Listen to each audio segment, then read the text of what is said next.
Good morning students, मैं के राहुल आप सभी लोगों का राइस स्मार्ट हिंदी के इस यूट्यूब चैनल पर वेलकम करता हूं, स्वागत करता हूं। आज हम बायोलॉजी और केमिस्ट्री के कुछ मिक्स क्वेश्चंस को करेंगे जो एनडीए के पीवाईक्यू में यानी प्रीवियस ईयर्स में पूछे गए हैं। तो फटाफट से तैयार हो जाइए और फटाफट से हम बायोलॉजी और केमिस्ट्री के मिक्स क्वेश्चंस को प्रैक्टिस करने जा रहे हैं। तो जिन भी दोस्तों ने अभी तक अपने बाकी दोस्तों के साथ इस वीडियो का लिंक शेयर नहीं किया है, जल्दी से जल्दी उनके साथ शेयर कीजिए सो दैट वो भी आपके साथ कदम से कदम मिलाकर इस तैयारी में आगे बढ़ें। और अच्छी बात है, आपस में आप लोगों का एक हेल्दी कंपटीशन भी होगा। ठीक है, तो इस बीच मैं आपको बता दूं कि हमारा rice smart app Google play store पर अवेलेबल है। जाइए, सर्च कीजिए rice smart government exam preparation app, आप उसे डाउनलोड कीजिए। और फिलहाल ऐप के ऊपर जो पेड बैच अवेलेबल है वो है कंप्लीट एसएससी सॉल्यूशन, जहां आपको 3 घंटे लाइव क्लासेस मिलने वाली है। क्लास टेस्ट होगा, वीकली टेस्ट होगा, मंथली टेस्ट होगा, सेमेस्टर टेस्ट होगा। उस टेस्ट का एक कंप्लीट एनालिसिस आपको मिलेगा, जहां आपको पता चलेगा कि किस सब्जेक्ट की तैयारी आपकी सही जा रही है और किस सब्जेक्ट में अभी आपको और ज़्यादा तैयारी और मेहनत करने की ज़रूरत है। ये कंप्लीट एनालिसिस वहाँ आपको मिलने वाला है। डाउट क्लियरिंग सेशन होगा जो बहुत ही इंपॉर्टेंट सेगमेंट होता है, क्योंकि हम पढ़ते हैं, डाउट आती है। क्लास के दौरान जितना डाउट है वो तो आप पूछोगे, वो सॉर्ट आउट होगा, लेकिन आफ्टर क्लास उस डाउट्स को भी हम सॉल्व करेंगे। ठीक है, तो जल्दी से जल्दी डाउनलोड कीजिए गूगल प्ले स्टोर से राइस स्मार्ट ऐप को और एनरोल कीजिए अपने आप को। और यहां आपके लिए खुशखबरी है, अगर आप कोड यूज करते हैं KR500 तो आपको एक अच्छा खासा इनॉग्रल डिस्काउंट, एक वेलकम डिस्काउंट मिलेगा। तो याद रखिएगा कोड KR500। तो फटाफट से डाउनलोड कीजिए, रजिस्टर कीजिए अगर एसएससी की तैयारी आप कर रहे हैं तो, और अपने दोस्तों को भी बताइए जो भी एसएससी की तैयारी कर रहे हैं। चलिए, अब हमारा अपना क्वेश्चन आंसर सेगमेंट शुरू होता है। और ये जो क्वेश्चन आंसर सेगमेंट है ये एनडीए पीवाईक्यू से है, प्रीवियस ईयर क्वेश्चन से है। जल्दी से देखेंगे क्या है हमारा। Dihydrogen can be prepared on a commercial scale. Dihydrogen को हम कमर्शियल स्केल पर प्रिपेयर कर सकते हैं by the action of steam on hydrocarbons when a mixture of carbon monoxide and hydrogen gas is form. It is known as, जल्दी से बताइए, mixture of carbon monoxide and hydrogen. हम इस mixture को किस नाम से जानते हैं? हाइड्रोकार्बन पर भाप की क्रिया के द्वारा वाणिज्यिक पैमाने पर डाइहाइड्रोजन बनाई जा सकती है, तब CO तथा H2 गैसों का एक मिश्रण भी साथ के साथ बनता है। इस मिश्रण को हम क्या कहते हैं? भाप अंगार gas, producer gas, industrial gas या ईंधन गैस? जल्दी बताएं, water gas, producer gas, industrial gas या फिर फ्यूल गैस? तो जिन लोगों ने भी कमेंट बॉक्स में आंसर इसका कर दिया है, चैट बॉक्स में आंसर कर दिया है और सही आंसर क्या है, उनको मेरी तरफ से लाइक है। और देख लेते हैं इसका सही आंसर क्या है। तो यह है वाटर गैस, यानी कि भाप अंगार gas. Producer gas, producer gas जो हमारा है वो carbon monoxide plus nitrogen gas का मिश्रण है। ये हमारा कहलाता है प्रोड्यूसर गैस या उत्पादक गैस भी कहते हैं। ठीक है, चलिए, बहुत सुंदर। अगला सवाल हमारे सामने है, ये थोड़ा सा बड़ा सा सवाल है, घबराने की जरूरत नहीं है, डरने की जरूरत नहीं है, आराम से पढ़ेंगे। क्या कहता है? Which of the following statements about hydrogen is या आर करेक्ट? दैट मीन्स एक या एक से ज्यादा स्टेटमेंट भी सही हो सकता है। ठीक है, hydrogen has 3 isotopes of which protium is the most common. बिल्कुल सही है, हाइड्रोजन के 3 आइसोटोप है, एक है प्रोटियम, दूसरा है ड्यूटेरियम और तीसरा है हमारा ट्रीटियम। प्रोटियम, ड्यूटेरियम और ट्रीटियम। इसमें प्रोटियम जो है वो सबसे ज्यादा क्वांटिटी में नेचर में प्रेजेंट होता है। फर्स्ट स्टेटमेंट हमारा सही है, बिल्कुल सही बात। Hydrogen ion exists freely in solution. ध्यान दीजिएगा, लिखा है सॉल्यूशन, जी नहीं। तो क्या होता है? सॉल्यूशन जहां वाटर की प्रेजेंस होती है तो वाटर में जो ऑक्सीजन के लोन पेयर्स हैं, है ना, ऑक्सीजन के ये लोन पेयर्स, ये इस H+ आयन के साथ कंबाइन कर जाता है और H3O+ आयन बना देता है, जिसे हम हाइड्रोनियम आयन के नाम से जानते हैं। तो यह हाइड्रोनियम आयन बना दे रहा है, H+ के रूप में नहीं रहता। ये H3O+ हो सकता है, H5O2+ हो सकता है, H7O3+ हो सकता है, कोई सा भी फॉर्म हो सकता है, लेकिन H+ नहीं हो सकता है। बस ये ध्यान में रखना है, यानी ये स्टेटमेंट हमारा गलत है। तो 2 जिसमें है वो नहीं हो सकता है। आगे देखते हैं, डाइहाइड्रोजन यानी H2 acts as a reducing agent. एक कॉमन सा कॉन्सेप्ट बना हुआ है कि हाइड्रोजन जहां ऐड होता है तो वो रिडक्शन प्रोसेस कहलाता है, तो ये रिड्यूसिंग एजेंट बनता होगा। जी नहीं, हाइड्रोजन हमारा रिड्यूसिंग एजेंट और ऑक्सीडाइजिंग एजेंट दोनों बन सकता है, क्योंकि हाइड्रोजन हमारा H+ के फॉर्म में भी रह सकता है और H- के रूप में भी रह सकता है। तो ये ऑक्सीडाइजिंग और रिड्यूसिंग एजेंट दोनों की तरह बन सकता है। तो यानी जहां 3 है ये भी हमारा सही नहीं होगा। तो अब हम कह सकते हैं कि सही आंसर हमारा क्या है, सिर्फ एक ही स्टेटमेंट यहां पर पूरी तरह से सही है, और वो क्या है कि हाइड्रोजन के 3 समस्थानिक होते हैं, प्रोटियम है, ड्यूटेरियम है और ट्रीटियम है, जिसमें ट्रीटियम जो है वो रेडियो सक्रिय समस्थानिक है। ड्यूटेरियम इसको भारी जल बनाने में मदद करता है, इसको हम भारी हाइड्रोजन भी कहते हैं। और प्रोटियम जो नॉर्मल हाइड्रोजन है, सामान्य हाइड्रोजन है, जिसकी मात्रा प्रकृति में सबसे अधिक होती है। तो बिल्कुल सही आंसर हमारा सिर्फ है कि स्टेटमेंट नंबर 1 ये हमारा सही है। चलिए नेक्स्ट हमारा अब क्या है, the temperature of water at the bottom of the lake whose upper surface has frozen to ice would be around. एक लेक है, एक झील है जिसका अपर सरफेस, जैसे है ना डल झील है ना, तो ऐसे बहुत सारे झील हैं, तो उसका अपर सरफेस पूरी तरह से फ्रोजन हो चुका है, बर्फ बन चुका है, लेकिन उसके नीचे पानी रहता है। अगर नहीं होगा तो कोई भी एक्वेटिक लाइफ सर्वाइव नहीं कर पाएगा। ठीक है, तो कहता है उसके नीचे जो पानी है उसका टेम्परेचर क्या होगा, क्या -10 डिग्री सेल्सियस है, 0 डिग्री सेल्सियस है, 4 डिग्री सेल्सियस है, या फिर -4 डिग्री सेल्सियस है। हिंट के तौर पे बता दूं कि ये वही टेम्परेचर है जिस टेम्परेचर पर पानी का घनत्व सबसे अधिक होता है। पानी या जल कह लीजिए, पानी का घनत्व यानी कि उसकी डेंसिटी सबसे ज्यादा किस तापमान पर होती है, सबसे ज्यादा किस तापमान पर, यानी कौन से टेम्परेचर पर, किस तापमान पर होती है, बताएं जल्दी। तो किस तापमान पर होती है, जी बिल्कुल सही, ये है हमारा 4 डिग्री सेल्सियस, और हमारा यहां पर आंसर भी है 4 डिग्री सेल्सियस। ठीक है, क्योंकि जैसे ही हमारा आइस बनने लगता है, तो आइस कब बनता है, 0 डिग्री सेल्सियस पर आइस बनना शुरू होता है। ठीक है, freezing point of water 0 degree Celsius है, तो उस समय डेंसिटी यानी उसका घनत्व जो है वो पानी से कम हो जाता है और वो फ्लोट करने लगता है, ऊपर आ जाता है। तो वाटर अकेला ऐसा लिक्विड है जो ऊपर से नीचे की तरफ फ्रीज करता है, बाकी के लिक्विड नीचे से ऊपर की तरफ फ्रीज करते हैं। क्यों, क्योंकि बाकी के लिक्विड जब फ्रीज होते हैं, सॉलिडिफाई होते हैं ना, तो उनका जो सॉलिड स्टेट है उसका डेंसिटी उसके लिक्विड से ज्यादा होता है, तो वो बॉटम में चले जाते हैं। पानी अकेला ऐसा यूनिक है, 4 डिग्री सेल्सियस पर इसकी डेंसिटी सबसे ज़्यादा होती है। अब 4 से जैसे बिलो जाओगे फिर से डेंसिटी जो है वो कम होने लगेगी और वॉल्यूम बढ़ने लगेगा, यानी आयतन बढ़ने लगेगा। तो यही वजह है कि कभी हो सकता है आपने ये महसूस किया हो अपने दैनिक जीवन में कि पानी की बोतल लबालब भर के आपने फ्रीजर में डाला और उसको भूल गए किसी वजह से, और जब याद आया और उस बोतल को जब फ्रीजर से निकाला, जब तक उसमें बर्फ पूरी तरह से बन चुका था, तो बोतल जो है वो डिफॉर्म हो गया था, उसका रूप बदल गया था, वो है ना फूल गया था, क्रैक भी आ सकता है। अब चाहे वो स्टील का हो या प्लास्टिक का हो, उसके रचना में, उसकी संरचना में कुछ ना कुछ तो बदलाव देखने को मिलेगा।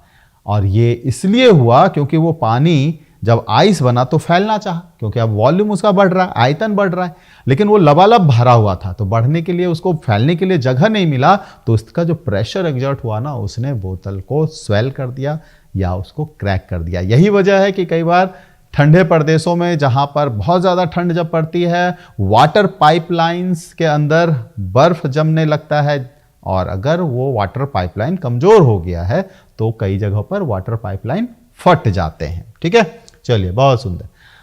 अगला सवाल, which of the following statements is correct. कौन सा स्टेटमेंट इसमें से करेक्ट है, हमें ये देखना है। अब देखिए ऐसे ही क्वेश्चंस आते हैं आपके एनडीए में, ये PYQ है एनडीए का, तो इसका मतलब ये है कि आपके कॉन्सेप्ट्स बहुत ही क्रिस्टल क्लियर होने चाहिए, क्योंकि ऐसे क्वेश्चन अगर आते हैं तो आपको हर एक स्टेटमेंट को क्रॉस चेक करना पड़ेगा कि क्या ये स्टेटमेंट अपने आप में सही है या नहीं है। और इतना थोड़ा सा माइनर सा डिफरेंस करता है ना स्टेटमेंट में कि कई बार हमें ऐसा लगता है कि यार ये स्टेटमेंट सही है, लेकिन वो गलत होता है। ठीक है, तो उसके लिए बहुत ही बेहतर तरीके से हमारा कॉन्सेप्ट क्लियर होना चाहिए। Fullerenes have only 6 membered carbon ring. Fullerene क्या है? कार्बन का एक एलोट्रॉप है ना, crystalline form of carbon, diamond है, ग्रेफाइट है, फुलरीन है। ठीक है, तो फुलरीन कहता है कि क्या इसमें सिर्फ 6 मेंबर्ड कार्बन रिंग्स होते हैं? तो अगर कहीं आपको कोई कंफ्यूजन है तो ये फुलरीन का जो एक सॉकर बॉल के जैसा स्ट्रक्चर है या टेनिस बॉल के जैसा भी स्ट्रक्चर होता है, इसलिए इसको बकी बॉल, बकमिंस्टर फुलर के नाम पर रखा गया है, फुलरीन या फिर बकी बॉल। तो आप देख रहे हैं कि यहां पर क्या है, 5 कार्बन का भी रिंग है और 5 कार्बन के रिंग के एडजेसेंट जो है वो 6 कार्बन रिंग है। इस 5 कार्बन के एडजेसेंट में 6 कार्बन वाले का रिंग है। फिर 6 कार्बन के बगल में देखो, फिर ये 5 कार्बन आ गया, ये पेंटागन बना। तो एक पेंटागनल रिंग को हेक्सागनल रिंग चारों तरफ से घेरे होता है, फिर उस हेक्सागन रिंग के बाहर की तरफ पेंटागनल रिंग होगा, फिर उसके चारों तरफ हेक्सागोनल रिंग होगा। तो एक साइंस म्यूजियम टाइप का, एक साइंस से रिलेटेड एक बहुत बड़ी बिल्डिंग बनाई थी एक आर्किटेक्ट, नाम था बकमिंस्टर फुलर। तो ये जो डिजाइन उन्होंने बनाया था, तब तक फुलरीन इसकी डिस्कवरी नहीं हुई थी। जब बाद में फुलरीन की डिस्कवरी हुई और इसके स्ट्रक्चर को देखा गया तो ये देखा गया कि इसका स्ट्रक्चर उस साइंस म्यूजियम के जो डोम बनाए गए थे, गुंबद जो उसका बनाया गया था, अर्धवृत्ताकार गुंबद, वो इसके रचना से हूबहू मिलता था। तो उस पर आप ये कह सकते हैं उनको थोड़ी सी श्रद्धांजलि देने के लिए, है ना, उनको सम्मान देने के लिए नाम रख दिया गया फुलरीन, या इन शॉर्ट बकी बॉल भी कहते हैं। ठीक है, अब इस फुलरीन को तब डिस्कवर किसने किया? तो डिस्कवर किया कार्ल क्रोटो एंड स्मैली ने। ये 3 साइंटिस्ट, इन्होंने फुलरीन को ढूंढा था, इन्होंने खोजा था, लेकिन इनके किसी के नाम पर फुलरीन का नाम नहीं पड़ा। नाम पड़ा एक आर्किटेक्ट बकमिंस्टर फुलर के नाम पे। तो ये स्टेटमेंट हमारा फिर गलत है, हमें सही स्टेटमेंट ढूंढना है। कहते हैं फुलरीन्स आर केज लाइक मॉलिक्यूल्स, तो बिल्कुल सही, हम यहां देख रहे हैं तो फुलरीन एक केज लाइक मॉलिक्यूल है। Diamond is thermodynamically the most stable allotrope of carbon, तो जी नहीं, thermodynamically the most stable form of carbon is graphite. ठीक है, तो ग्रेफाइट इज स्लिपरी, बिल्कुल ठीक है, hard and is therefore used in dry lubricants in the machines.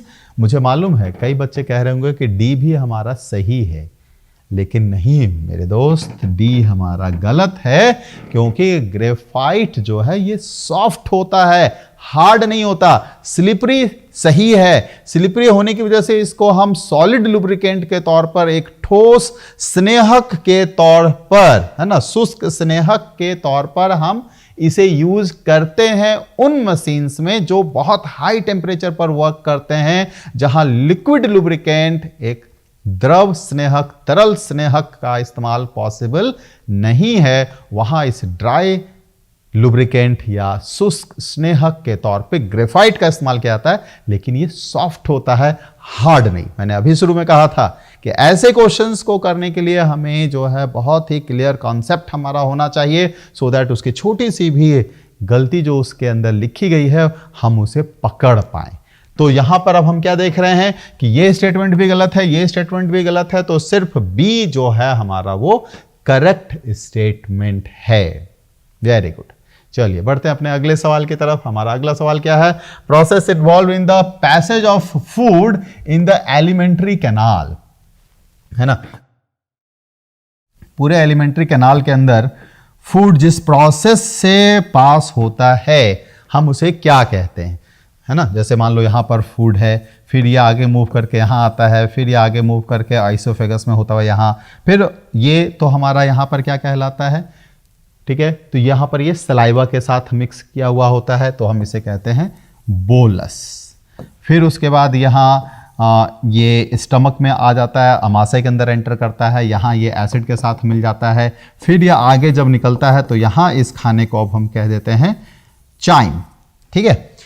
तो हर जगह पर एक स्पेसिफिक मूवमेंट होता है। वो क्या होता है, ऊपर से पाइप दबता है, नीचे फैलता है, खाना नीचे की तरफ जाता जाता है। तो क्या कहते हैं इसे, इजेशन कहते हैं, डाइजेशन कहते हैं, पेरिस्टाल्सिस कहते हैं, या डिफिकेशन कहते हैं, यानी बहिर्गमन, पाचन, क्रमानुकुंचन या मल त्याग।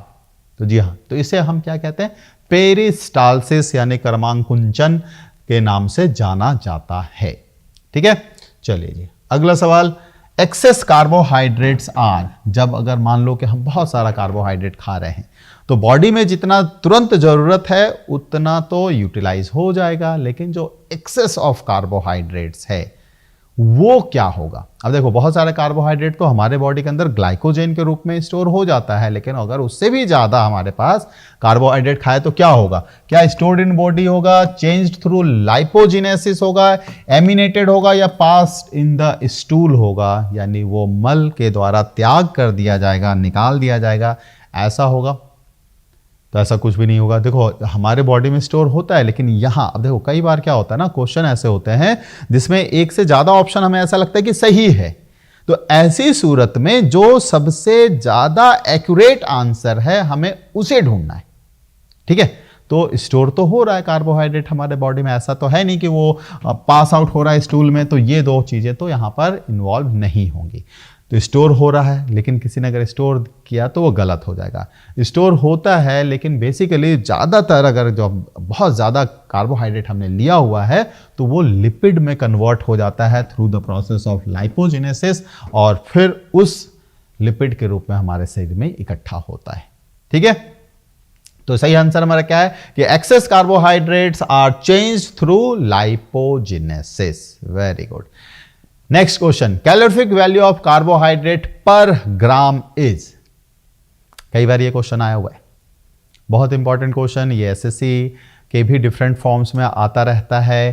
तो ये बड़ा सिंपल सा क्वेश्चन है, ऐसा नहीं कह सकते कि ये क्वेश्चन का लेवल बहुत हाई है ना। स्ट्रेट फॉरवर्ड फैक्चुअल क्वेश्चन कि पर ग्राम कार्बोहाइड्रेट से हमारे शरीर में कितनी एनर्जी रिलीज होगी, है ना। जल्दी से बताइए, क्या ये 9.45 किलो कैलोरी है, 5.65 किलो कैलोरी है, 4.1 किलो कैलोरी है, या 9 किलो कैलोरी है पर ग्राम। 1 ग्राम कार्बोहाइड्रेट से हमारे शरीर में कितनी एनर्जी रिलीज होगी।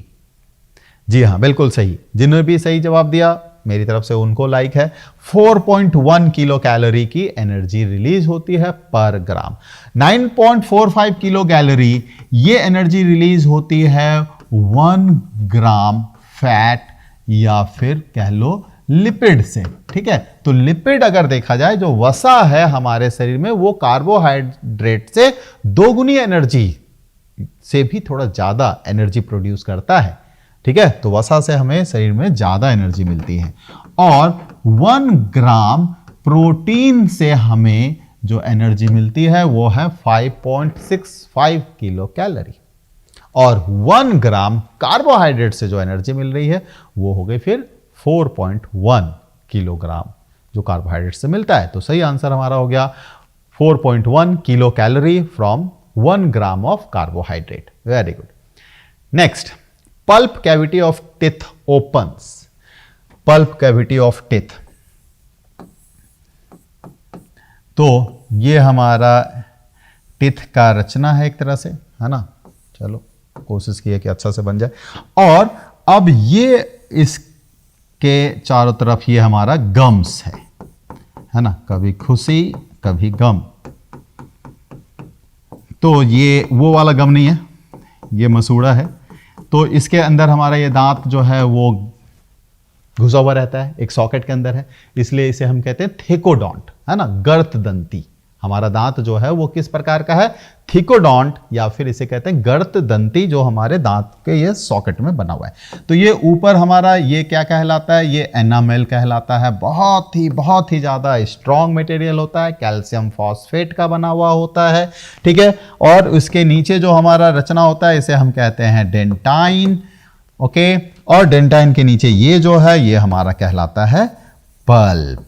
अब इस पल्प के अंदर हमारा होता है ब्लड कैपिलरीज, और यही पल्प अगर हमारा एक्सपोज हो जाता है, यानी कि अगर दांत में कीड़े लग गए, है ना, यहाँ कीड़ा लगा और वो छेदता हुआ पल्प तक पहुंच जाता है, फिर अगर हम ठंडा गर्म ऐसा कुछ खाते हैं तो हमें झंझनाहट सी महसूस होती है, यानी कि हमें सेंसिटिविटी सी आ जाती है। तो ये पल्प आप देखिए कहाँ पर है, कहाँ खुल रहा है, तो ये दांत के अंदर की तरफ खुल रहा है ना, यानी कि below the teeth, in front of teeth, behind the teeth, या नन ऑफ दिस, दांतों के नीचे, दांतों के सामने, दांतों के पीछे, या उपरोक्त में से कोई नहीं। अब आप इसका आंसर बता सकते हैं कि ये हमारे कहां है, दांतों के नीचे की तरफ ओपन होता है पल्प, ठीक है। चलिए जी, बढ़िया। अगला सवाल, gastric juice is secreted under the influence of hormone. तो अभी बनाया था एक स्ट्रक्चर, ये हमारा है ओइसोफेगस और ये हमारा स्टमक, ठीक है, ये डियोडेनम का पार्ट है। तो स्टमक में हमारा आता है गैस्ट्रिक जूस, ठीक है। स्टमक में गैस्ट्रिक जूस सिक्रेट होता है, यानी कि इसे आप कह सकते हैं जठर रस, ठीक है। ये जठर रस स्टमक यानी अमाशय में सिक्रेट होता है। अब इस अमाशय में जो जठर रस सिक्रेट होता है, इसे सिक्रेट करने के लिए कौन सा हार्मोन मैसेज देता है? इसलिए कह रहा हूं क्योंकि हार्मोन को हम एक केमिकल मैसेंजर के नाम पे जानते हैं। ये हार्मोन खुद कोई काम नहीं करता है, ठीक है। हार्मोन खुद कोई काम नहीं करता है, ये सिर्फ मैसेज लेके आता है और ऑर्गन को मैसेज, एक स्पेसिफिक, जिस स्पेसिफिक ऑर्गन के लिए मैसेज लेके आया उसे देता है कि भाई तुम्हें अब ये काम शुरू करना है, अब तुम्हें ये काम बंद करना है, ठीक है। तो ये केमिकल मैसेंजर के तौर पे काम करता है। तो अब ये बताएं कि कौन सा है, क्या ये रेनिन है, इंटेरोगेस्ट्रॉन है, इंटेरोक्रेनिन है, या फिर गैस्ट्रीन है? तो गैस्ट्रिक जूस मिलता जुलता टर्म क्या है, गैस्ट्रीन। तो सही आंसर हमारा यहां पर है गैस्ट्रीन, ठीक है। अब यहां ध्यान देंगे थोड़ा सा, रेनिन विद सिंगल एन, ये एड्रिनल ग्लैंड जो किडनी के ठीक ऊपर प्रेजेंट होता है वहां से सिक्रेट होता है, ये यूरिन के प्रोसेस में वर्कआउट करता है। और दूसरा आपका रेनिन है विद डबल एन, ये आपके गैस्ट्रिक जूस का ही एक हिस्सा होता है जो इन्फेंट्स में, न्यूली बॉर्न बेबी में, जन्मजात शिशुओं के अंदर सबसे ज्यादा मात्रा में होता है, क्योंकि ये मिल्क में प्रेजेंट प्रोटीन को, यानी जिसे हम केसीन कहते हैं, उसके पाचन में मदद करता है। बड़ों में ये एब्सेंट होता है। तो वयस्क मानव में रेनिन हमारा एब्सेंट होता है, ये सिर्फ नवजात शिशुओं में ही उपस्थित होता है। और ये रेनिन विद डबल एन, ये गैस्ट्रिक जूस का एक पार्ट है, जठर रस का एक पार्ट है, और ये हेल्प करता है मिल्क प्रोटीन के डाइजेशन में, मिल्क प्रोटीन यानी केसीन, उसके पाचन में, ठीक है। चलिए जी, अगला सवाल, which of the following element combinations will form ionic compounds? ये कॉम्बिनेशन आपको 3 दिए गए हैं, इनमें से कौन सा, कोई एक या एक से ज्यादा भी हो सकता है, कौन सा ऐसा कॉम्बिनेशन है जो आयनिक कंपाउंड बनाएगा, ठीक है, आयोनिक कंपाउंड। तो इन जनरल आयनिक कंपाउंड जो है फॉर्म्ड बिटवीन, किनके बीच में बनता है भाई? बिल्कुल सही, formed between metals and non metals. कुछ एक्सेप्शंस हैं, है ना, जैसे कि एक्सेप्शन अपवाद। तो एक्सेप्शन की बात करें तो हमारा एक्सेप्शन है कि अगर अमोनियम आयन का कोई भी कंपाउंड बना है, लाइक अमोनियम हाइड्रोक्साइड है, अमोनियम क्लोराइड है, इस तरह का, तो अमोनियम आयन के बने हुए कंपाउंड्स जो हैं ये भी आयनिक हैं, लेकिन यहां पर मेटल्स अनुपस्थित हैं, सिर्फ नॉन मेटल्स के बीच में बनता है। खैर, तो अब देखिए, कैल्शियम मेटल है, टाइटेनियम मेटल है, तो ऑब्वियसली 2 मेटल के बीच में तो आयनिक बॉन्ड नहीं बनेगा। Silicon and bromine, silicon non metal मान लो, वैसे मेटलॉइड है तो मेटल नॉन मेटल और ये भी नॉन मेटल, दो नॉन मेटल के बीच में अगर है तो अमोनियम आयन होना चाहिए, वो नहीं है इसलिए ये भी नहीं बनेगा। अब मैग्नीशियम है और क्लोरीन है तो हमें मालूम है यहां पर बनता है MgCl2 और ये मैग्नीशियम क्या एक मेटल है, क्लोरीन क्या है एक नॉन मेटल है, तो MgCl2 एक आयोनिक कंपाउंड है। तो सिर्फ हमारा थर्ड ऑप्शन ऐसा है जो आयोनिक कंपाउंड बनाने का कंडीशन शो करता है, बाकियों में आयोनिक कंपाउंड नहीं बनेगा। बहुत बढ़िया। A compound X2O3 contains 31.58% oxygen by weight, atomic mass of X is। Very good, थोड़ा सा कैलकुलेटिव टाइप का है। अच्छा अब ये बताइए कि अगर आपको किसी एग्जाम में टोटल मार्क्स था 80 और उसमें आपको 60 मार्क्स मिले तो कितना परसेंट आपको मिला, कैसे निकालते हो? जो मार्क्स आपको मिला डिवाइडेड बाय टोटल मार्क्स क्या था इनटू 100 करते थे तो आपको उसका परसेंट कितना मिला वो पता चल जाता था ना। बस यही कॉन्सेप्ट यहां यूज करना है, वेरी सिंपल मैथमेटिकल कॉन्सेप्ट है, सिंपल सा। तो हम ये कह सकते हैं, चलो हम परसेंटेज हमें किसका दिया गया है, ऑक्सीजन का। तो इस कंपाउंड में ऑक्सीजन का मास कितना है, तो 16 हमें मालूम है कि एटॉमिक वेट जो ऑक्सीजन का होता है वो 16U होता है, 16, लेकिन 3 ऑक्सीजन यहां है तो 16 3 जा 48 अपॉन x का हमें नहीं मालूम है तो हम ये कह लेते हैं कि ट्वाइस ऑफ x, यानी जो भी उसका एटॉमिक मास होगा उसका 2 टाइम्स प्लस 48 इंटू 100 हम जब करेंगे तो ये कितने के बराबर होगा, तो 31.58 जो हमें दिया हुआ है। अब इसको जब आप सॉल्व करेंगे तो ये x जो है ये हमारा 52 निकल के आएगा। तो सही आंसर हमारा हो गया 52 gram per mole. This is the atomic mass of x, the unknown element of this compound. ठीक है, तो बहुत ही सिंपल है, एक सिंपल मैथमेटिकल फॉर्मूले के आधार पर इस क्वेश्चन का आंसर आ रहा है, वो भी एक ऐसा सिंपल मैथमेटिकल फॉर्मूला परसेंटेज निकालने वाला जो 5th 6th क्लास से हम बनाना शुरू कर देते हैं। बहुत अच्छा।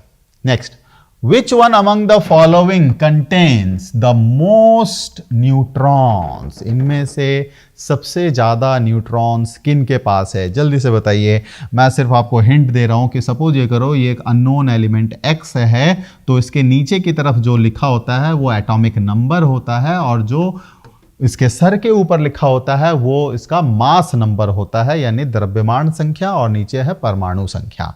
तो A इजिकल टू जो होता है वो होता है Z प्लस N, जहां N हमारा नंबर ऑफ न्यूट्रॉन्स है। तो नंबर ऑफ न्यूट्रॉन्स कैसे निकलेगा, A माइनस Z करके, यानी ऊपर वाली वैल्यू को उसमें माइनस कर देना है नीचे वाली value.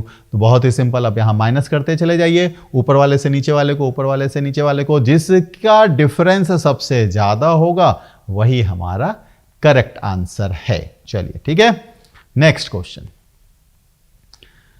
टर्पेंटिन oil in paints is used as a, turpentine oil paints के अंदर हम डालते हैं, कहता है उसको हम किस पर्पस से डालते हैं, एक पिगमेंट के तौर पे, यानी कि कलर अलग अलग जो होता है, कोई लाल होता है, कोई हरा होता है, कोई नीला होता है, कोई पीला होता है, तो ये अलग अलग रंग लाने के लिए टर्पेंटिन ऑयल का यूज किया जाता है, या फिल्म फॉर्मिंग मटेरियल जो एक थोड़ा सा है ना, जैसे कई ऐसे आप देखते हो पेंट आता है कि आप उसको वाइप आउट कर दो तो जो भी उसके ऊपर लिखा है या गंदगी उसके ऊपर लगी वो अच्छे से साफ हो जाता है। तो क्या इस तरह का एक फिल्म जो प्रोटेक्टिव फिल्म उसके ऊपर बन रहा है जिसकी वजह से हमारी दीवारें जो है वो गंदी नहीं होती हैं, क्या वो फिल्म बनाने के लिए थिनर के तौर पे या ड्रायर के तौर पे, यानी कि उस पेंट को जल्दी सुखाने के इंग्रेडिएंट के तौर पे यूज होता है? तो देखो बहुत सिंपल है, टर्पेंटिन ऑयल कई लोगों ने घर में इस्तेमाल भी किया होगा। तो इसको हम पेंट के अंदर डालते हैं थोड़ा सा उसके थिकनेस को कम करने के लिए, यानी कि गाढ़ापन जो पेंट का होता है ना उसको थोड़ा पतला करने के लिए। तो थिनर क्या है, पतलापन लाने के लिए। तो इसका मतलब टर्पेंटिन ऑयल को जो डाला गया है वो एज ए थिनर हम यूज करते हैं। बिल्कुल सही। चलिए जी नेक्स्ट क्या, अब if the reaction of 1 mole of NH3 and 1 mole of O2, reaction आपको दिया गया है, इज कैरिड टू कंप्लीशन, यानी रिएक्शन जब तक खुद ना रुक जाए, हम नहीं रोक रहे हैं, चलने दे रहे हैं। तो कहता है then all the oxygen is consumed, 4 mole of NO nitrogen oxide is produced, 1.5 mole of H2O is produced, all the NH3 is consumed. कौन सा स्टेटमेंट सही होगा? सारा का सारा ऑक्सीजन जो है वो यूज हो जाएगा, उपयोग में आ जाएगा, 4 मोल NO बनेगा, 1.5 मोल वाटर बनेगा, या फिर सारा का सारा NH3 हमारा जो है वो उपयोग में आ जाएगा? कैसे होगा, क्या होगा? तो ध्यान दीजिए यहां पर NH3 का प्रीफिक्स कितना है? 4 है। यहां पर इसके साथ जो नंबर लगा हुआ है ऑक्सीजन के साथ वो कितना है? 5 है। इससे ये साफ साफ पता चल रहा है अमोनिया का जो अमाउंट आप ले रहे हो उससे थोड़ा सा ऑक्सीजन का अमाउंट ज्यादा होना चाहिए, ज्यादा। अब देखो यहां पर अमोनिया 1 लिए हो तो ऑक्सीजन का वैल्यू जो है 1 से ज्यादा होना चाहिए ना, ऑक्सीजन भी 1 है। इसको रिवर्स देखो कि 5 ऑक्सीजन के लिए 4 NH3 चाहिए, यानी कि ऑक्सीजन जितना है उससे थोड़ा सा NH3 कम चाहिए, लेकिन यहां 1 ऑक्सीजन है और 1 NH3 भी है, तो हमें थोड़ा सा कम चाहिए था। 1 O2 को पूरी तरह से रिएक्ट करने के लिए हमें 1 मोल NH3 से अमाउंट थोड़ा सा कम चाहिए था, लेकिन 1 मोल दिया है। इसका मतलब क्या है? NH3 अधिकता में प्रेजेंट है, एक्सेस अमाउंट में प्रेजेंट है, और ऑक्सीजन जो है ये लिमिटिंग अमाउंट में प्रेजेंट है। तो जो लिमिटिंग होता है वो रिएक्शन में पूरी तरह से कंज्यूम हो जाता है। ठीक है, अब देखो ना 5 को रिएक्ट करने के लिए 4 चाहिए, तो 1 को रिएक्ट करने के लिए 1 से कम चाहिए, ये तो 1 से 1 दिया है, यानी कि जितना NH3 हमें चाहिए था उससे ज्यादा है। इसका मतलब ऑक्सीजन पूरी तरह से रिएक्ट कर जाएगा और NH3 तो रिएक्ट नहीं करेगा पूरी तरह से, है ना। All the NH3 is consumed नहीं होगा। क्यों? हम देख रहे हैं कि ऑक्सीजन से NH3 कम चाहिए, लेकिन यहां जितना ऑक्सीजन है उतना ही NH3 है। इसका मतलब थोड़ा सा तो NH3 बचा रह जाएगा अनरिएक्टेड। चलिए दूसरा भी देख लेते हैं, 4 मोल ऑफ NO। अब यहां देखो क्वेश्चन में NO बना है, कितना मोल बना है? 4, लेकिन ये कब बना? जब 4 मोल NH3 है, 5 मोल O2 है, तब बन रहा है 4 मोल NO। लेकिन यहां पर तो 1 मोल और 1 मोल दिया है, ऑब्वियसली ये 4 मोल नहीं बनाएगा, तो ये भी स्टेटमेंट गलत है। अब ये कह रहा है कि चलो 1.5 मोल H2O बनेगा, यहां पर 6 है। अब इस 6 को अगर हम डिवाइडेड बाय 4 कर दें तो ये 1.5 आएगा, है ना। 6 को 1.5 लाने के लिए क्या करना पड़ेगा? 4 से डिवाइड करना पड़ेगा। तो अगर हमने इसको, तो इसका मतलब सबको आप 4 से डिवाइड कीजिए। 4 से डिवाइड करोगे तो NH3 तो 1 आ जाएगा, बहुत अच्छा। लेकिन इसको डिवाइड करोगे तो ये क्या हो जाएगा? ऑक्सीजन कितना आ जाएगा? 1.25 आना चाहिए। यानी अगर ऑक्सीजन यहां 1 की जगह 1.25 होता तो ये तीसरा स्टेटमेंट कि 1.5 मोल H2O बनेगा ये सही हो जाता, और अगर 1.25 मोल ऑक्सीजन लिया जाता तो हमारा चौथा स्टेटमेंट भी सही हो जाता कि 1 मोल NH3 को रिएक्ट करने के लिए 1.25 मोल O2 चाहिए। तो NH3 भी पूरी तरह से रिएक्ट हो जाता, ऑक्सीजन भी पूरी तरह से रिएक्ट हो जाता, 1.5 मोल ऑफ H2O बन जाता। तो सिर्फ एक इस स्टेटमेंट को छोड़ के बाकी सारे स्टेटमेंट सही हो जाते अगर यहां 1 की जगह 1.25 मोल ऑफ ऑक्सीजन होता। तो अभी फिलहाल ये गलत है, तो सिर्फ और सिर्फ सही स्टेटमेंट हमारा है ऑप्शन नंबर ए। चलिए बढ़ते हैं अपने अगले सवाल की तरफ। Who among the following discovered the antibiotic producing fungus from Penicillium genus? है ना, तो ये क्या था हमारा? पेनिसिलिन, है ना, पेनिसिलियम नोटेटम। ठीक है, तो पेनिसिलियम नोटेटम था जिससे सबसे पहला एंटीबायोटिक, वो भी एक्सीडेंटली डिस्कवर हुआ था, सोच समझ के नहीं किया गया था। कर कुछ और रहे थे, कर हो कुछ और गया, अंधे के हाथ बटेर लग गया, होता है कभी कभी। तो अब ये बताइए कौन है? Lewis pasture. लुईस पास्चर इन्होंने पास्चुराइजेशन का प्रोसेस जो है वो डिस्कवर किया था।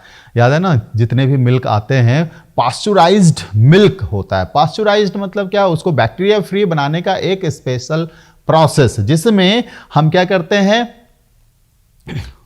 हाई टेम्परेचर पर गर्म करते हैं दूध को और अचानक से उसको ठंडा करते हैं। इससे जो है वो बैक्टीरिया उसके अंदर का सब मर जाता है, और तब उस मिल्क को पैकेट के अंदर सील करते हैं, तो उससे जल्दी वो दूध खराब नहीं होता, 2-3 दिन तक सेफ रहता है, उससे ज़्यादा भी रह सकता है। तो लुईस पास्चर पास्चुराइजेशन प्रोसेस के जो है जनक हैं, उन्होंने बताया था। क्या सर अलेक्जेंडर फ्लेमिंग है, या हार्वर्ड फ्लोरे है, या रॉबर्ट हुक है? रॉबर्ट हुक इन्होंने सेल की डिस्कवरी की थी, तो सेल से संबंधित है। तो देखिए ये हमारे जो हैं अलेक्जेंडर फ्लेमिंग हैं, जिन्होंने 1929 में एक्सीडेंटली पेनिसिलियम नोटेटम से ये एक्सट्रैक्ट निकाला और नाम उसको दिया पेनिसिलिन, जो एक एंटीबायोटिक, एक प्रतिजैविक के रूप में इस्तेमाल होता है। लेट 1930s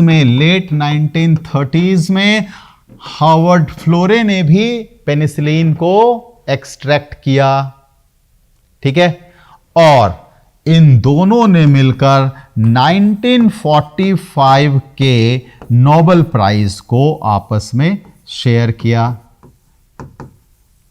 ठीक है। 1945 में किस फील्ड में मिला? मेडिसिन्स के फील्ड में मिला। तो हार्वर्ड फ्लोरे और सर अलेक्जेंडर फ्लेमिंग इनको पेनिसिलिन नाम के एंटीबायोटिक की डिस्कवरी के लिए 1945 में मेडिसिन के क्षेत्र का नोबेल प्राइज दिया गया था, ठीक है। तो इस तरह से हमने सभी के विषय में जानकारी ले ली। बढ़ते हैं हम अपने अगले सवाल की तरफ। अगला सवाल अब हमारा क्या है? Which one of the following is not an example of eukaryotic organisms? अब दो तरह के प्लांट सेल, मतलब लिविंग बीइंग में दो तरह के सेल्स होते हैं, प्रोकैरियोटिक और यूकैरियोटिक्स। जिनमें प्रोकैरियोटिक सेल होता है वो प्रोकैरियोटिक ऑर्गेनिज्म कहलाता है, जिसमें यूकैरियोटिक सेल होता है यूकैरियोटिक ऑर्गेनिजम्स कहलाते हैं। तो प्रोकैरियोटिक्स के अंदर बैक्टीरिया आता है मेनली, ठीक है। तो अब इसमें बताएं, यीस्ट जो कि एक फंगस है ना, यीस्ट क्या है? एक फंगस है। खमीर, यीस्ट एक कवक का एग्जाम्पल है।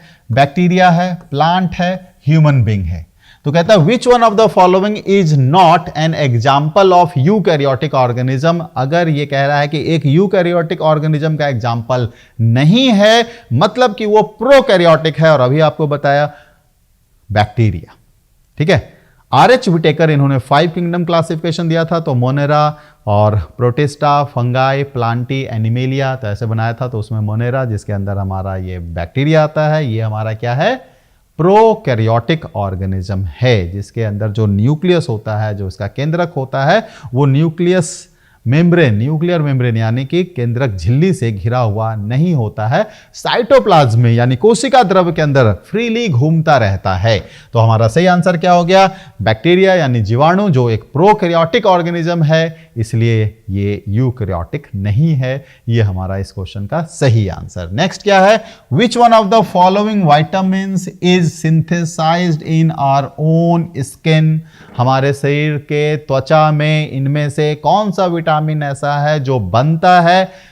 हिंट के लिए बता दूं कि इस विटामिन को बनाने के लिए सूरज की रोशनी हमारे शरीर पे पड़ना बहुत जरूरी है। तो सनलाइट के प्रेजेंस में हमारा स्किन इस विटामिन को बना सकता है। तो हमें सन बाथ भी अर्ली मॉर्निंग थोड़ा सा 8-9 बजे तक का धूप लेते रहना चाहिए। बिल्कुल सही। तो कौन सा विटामिन है? यह है विटामिन डी, है ना, क्योंकि यह सनलाइट के प्रेजेंस में बनता है, इसलिए इसे हम सनसाइन विटामिन के नाम से भी जानते हैं, ठीक है। तो हम इसे क्या कहते हैं? Sunshine vitamin. विटामिन 1912 में यह टर्म कैसिमिर फंक ने दिया था। यह भी ध्यान में रखेंगे कि विटामिन शब्द किसने दिया था? तो विटामिन शब्द कैसिमिर फंक ने दिया था। किस साल में दिया था? 1912 में दिया था। विटामिन डी की कमी से जो हमारे शरीर में बीमारी होती है, हम उसे रिकेट्स या ऑस्टियोपोरोसिस या ऑस्टियोमलेशिया के नाम से जानते हैं। इसमें हमारे क्या होता है?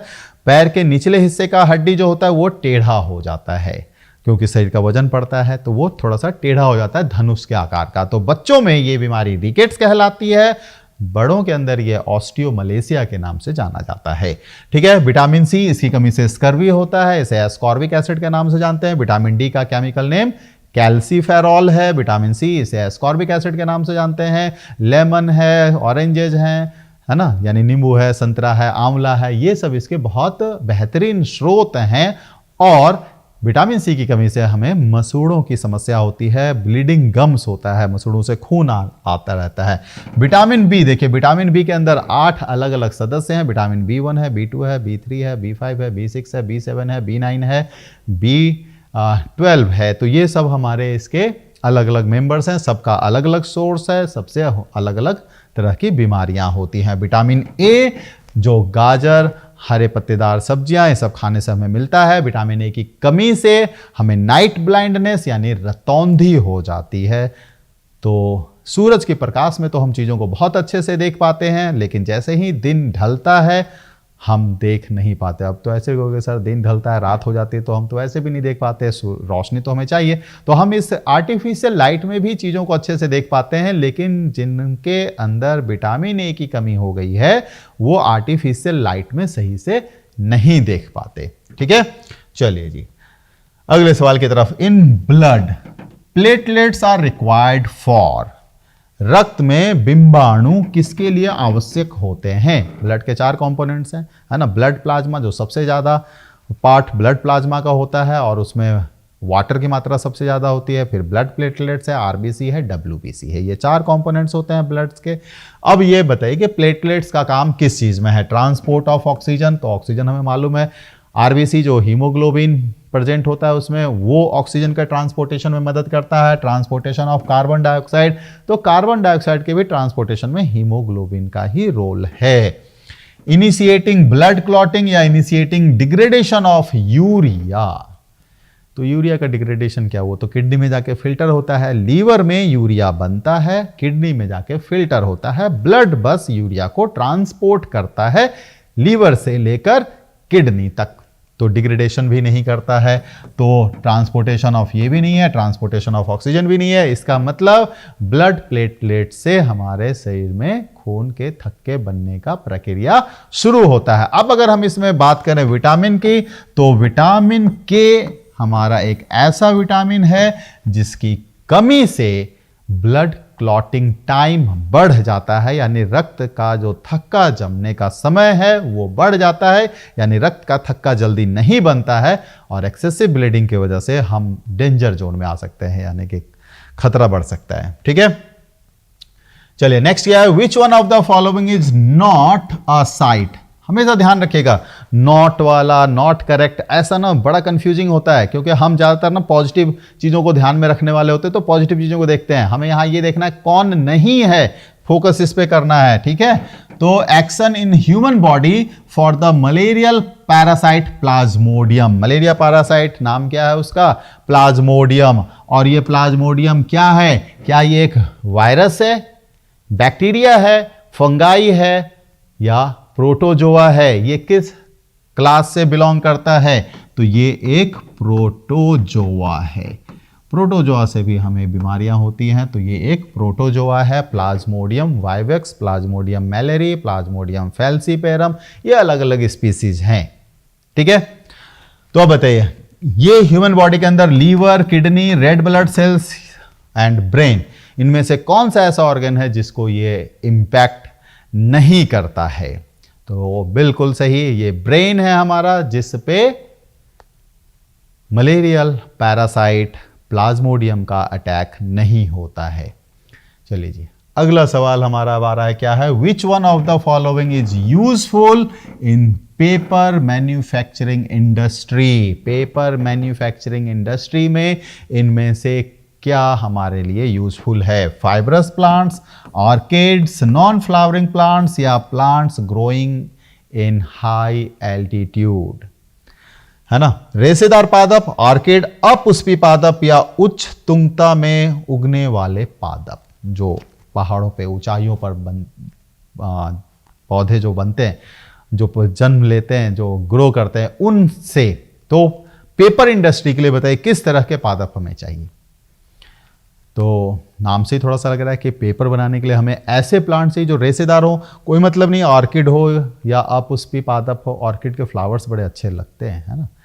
तो बिल्कुल सही आंसर इसका जो होगा वो है रेशेदार पादप, यानी कि फाइब्रस प्लांट्स होने चाहिए, जिसके रेशों की मदद से हम कागज तैयार करते हैं। ठीक है, तो ये था हमारा आज का सेशन। उम्मीद है आप लोगों को बहुत अच्छा लगा होगा। तो फटाफट से हमारे इस सेशन को लाइक कीजिए, चैनल को सब्सक्राइब कीजिए, अपने दोस्तों के बीच में भी हमारे इस चैनल की बात कीजिए, उनसे चर्चा कीजिए, उनको भी हमारे इस चैनल के विषय में बताइए, क्योंकि खुशियाँ और ज्ञान तो बांटने से बढ़ती है ना। अगर हमें अच्छी चीज़ है तो अपने दोस्तों से बताने में हमें परहेज नहीं करनी चाहिए। और ये है हमारा कंप्लीट एसएससी सॉल्यूशन बैच जो लॉन्च हो चुका है हमारे ऐप पर, राइस स्मार्ट ऐप पर, और ये अवेलेबल ऐप है कहाँ? गूगल प्ले स्टोर पर। अभी आईफोन के लिए अवेलेबल नहीं है। फटाफट से जाएं, राइस स्मार्ट ऐप डाउनलोड करें और अपने आप को कंप्लीट एसएससी सॉल्यूशन बैच में इनरोल करें। अगर आप नहीं तैयार कर रहे हैं, अगर आपके कोई दोस्त हैं जो एसएससी की तैयारी कर रहे हैं, तो उनको इसके बारे में बताइए।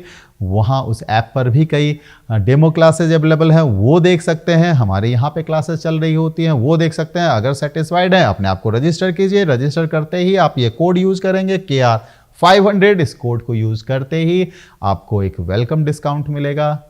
आप हमारे परिवार के साथ जुड़ेंगे, ये हमारी खुशी की बात होगी। एक वेलकम डिस्काउंट मिलेगा, ये आपके लिए खुशी की बात होगी। तो फिर दोनों ही खुश। तो जल्दी से जल्दी ज्वाइन कीजिए। और फिलहाल मैं आपसे इजाज़त लेता हूँ, आपके स्वर्णिम और उज्जवल भविष्य की कामनाओं के साथ। मैं के राहुल।